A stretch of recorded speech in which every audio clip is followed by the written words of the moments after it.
چاہے وہ کوئی بزنس مین ہو یا جنرل. اسی میرٹ کے سسٹم کی وجہ سے آج US ایک سپر پاور ہے. اور یہی میرٹ کا سسٹم آج سے 1400 سال پہلے خلافت راشدہ میں بھی تھا.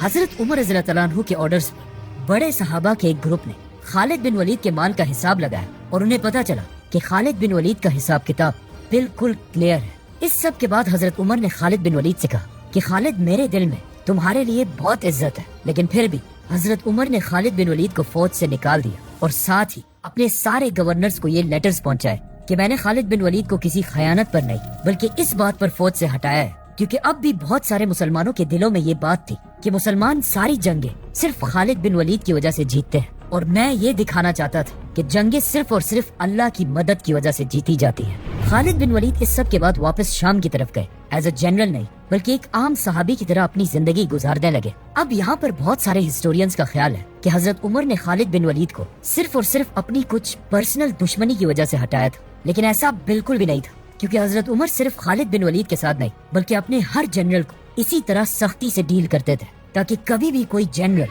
اسٹیٹ سے زیادہ طاقتور نہ ہو. فار ایگزامپل ایک دن حضرت عمر رضی اللہ تعالیٰ عنہ کو خبر ملی کہ پرشین امپائر میں ان کے جنرل سعد بن ابی وقاص نے اپنے ہیڈ کوارٹر کوفہ کی سٹی میں لوگوں کے شور اور رش سے بچنے کے لیے اپنے آفس اور لوگوں کے درمیان ایک دروازہ لگایا تھا اور جب شور زیادہ بڑھ جاتا تھا تو وہ کبھی کبھی دروازہ بند کر دیا کرتے تھے جو ایک بہت نارمل بات ہے. لیکن جب مدینہ میں خلیفہ عمر کو اس بات کا پتہ چلا تو انہوں نے سوچا کہ یہ تو ہمارا جنرل اپنے آپ کو عوام سے اوپر سمجھ رہا ہے تو انہیں بہت غصہ آیا کیونکہ خلافت کا نظام یہ تھا کہ جنرلز کا دروازہ ہمیشہ عوام کے لیے کھلا رہنا چاہیے. تو فوراً حضرت عمر نے اگین ایک بہت بڑے صحابی کو مدینہ سے پرشین امپائر میں کوفہ کی طرف بھیجا اور اسے حکم دیا کہ جا کر جنرل سعد بن ابی وقاص کے دروازے کو پہلے نکالو پھر اس کے ٹکڑے ٹکڑے کرو اور پھر اسے آگ لگا دو. اس صحابی نے جا کر ایسا ہی کیا اور اس واقعے کے کچھ ہی عرصے بعد حضرت عمر نے سعد بن ابی وقاص کو بھی بغیر کسی وجہ کے جنرل کی پوسٹ سے ہٹا دیا اور وجہ اگین وہی تھی کہ کوئی بھی جنرل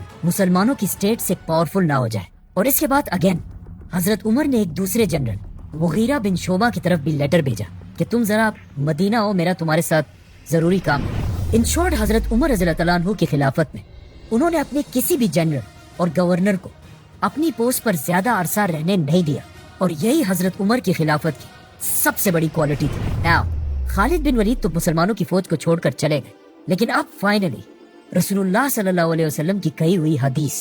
کے پورے ہونے کا ٹائم آ چکا تھا.